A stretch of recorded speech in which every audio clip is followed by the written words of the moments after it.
Well, hello, Midlife Love Mastery members. I'm your coach, Jonathan Asley, and I'm so excited to be doing another Facebook Live.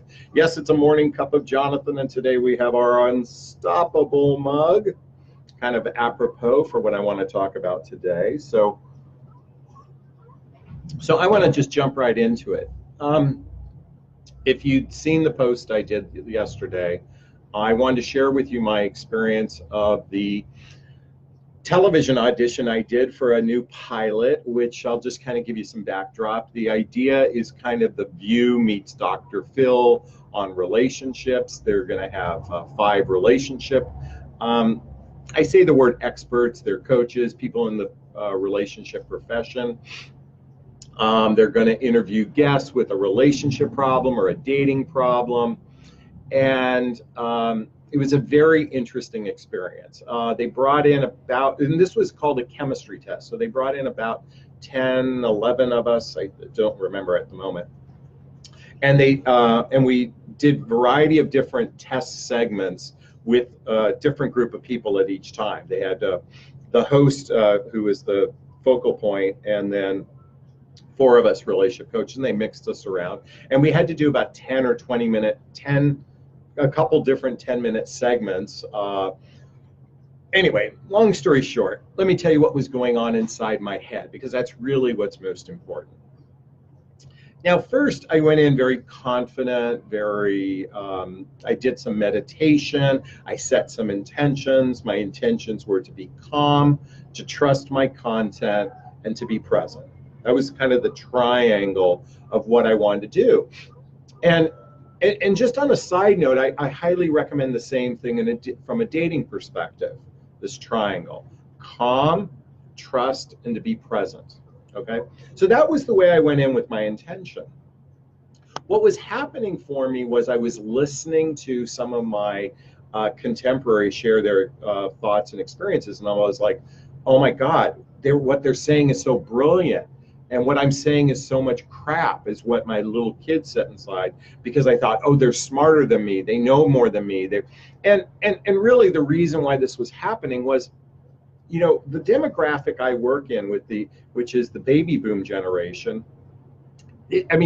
For the millennials and the Gen X and the MYLZs, whatever the new one's called, I don't know what the new generation is called. It's such a vast difference because of technology has shifted the way we connect and meet people. So, I felt, and by the way, I was the oldest person there by a good 6-7 years. The average age of everyone in there was somewhere between 35 and 45. I'm almost 10 years older.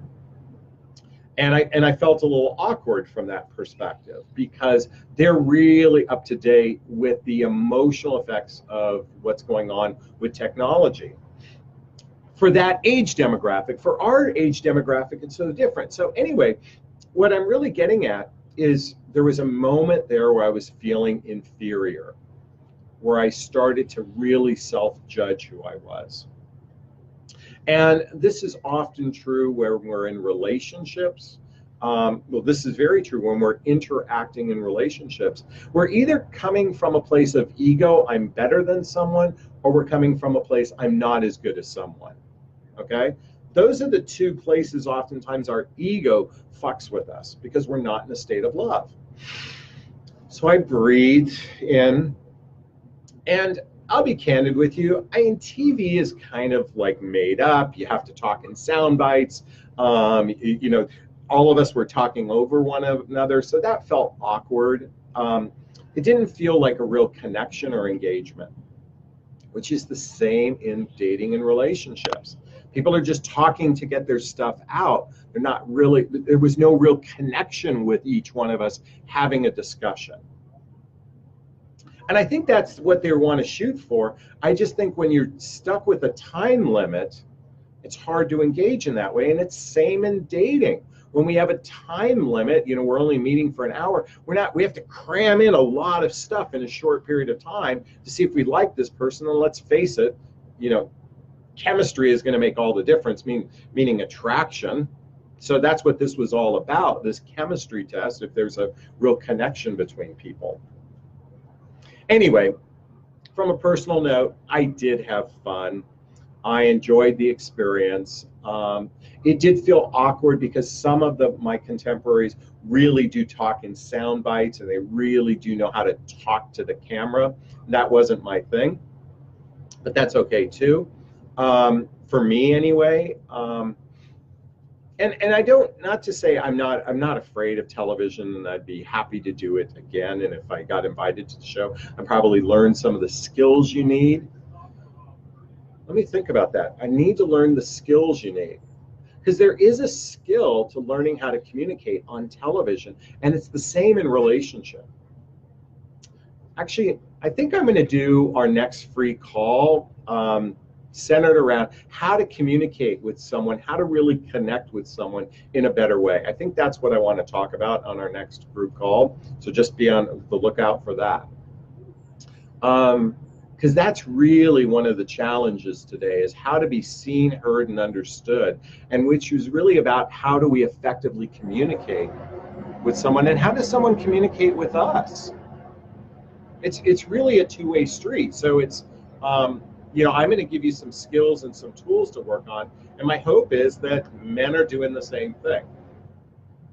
Anyway, you get the gist of where I'm going. I want to come back to this self-judgment. After all is said and done, I loved my little kid after all of this, even though I felt the fear of rejection, embarrassment, and humiliation. I just really loved up my little kid, that's what was the point for me. It's not whether or not I get the show, is can I come back and love my kid when I don't feel like I'm smart enough, I'm good enough, I'm worthy enough. And I got tested yesterday, and I really came out of the test really when I say this test of that self-judgment and that fear of rejection, embarrassment, humiliation, and I really got to practice loving my little kid. And that's what's so much more important. And that's what I want to share with you from a dating, mating, and relating perspective, is that no matter what, the most important part of this journey is loving up your little kid. And that's what I was able to do. So I'm very proud of myself. I'm really like, yay!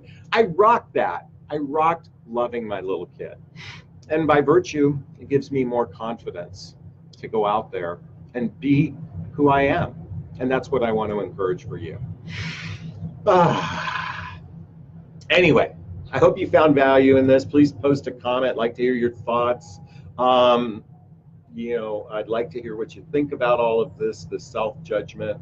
And again, if you do find value in the group, please send your friends to jonathanaslay.com. Have them click the group coaching button so they can join Midlife Love Mastery.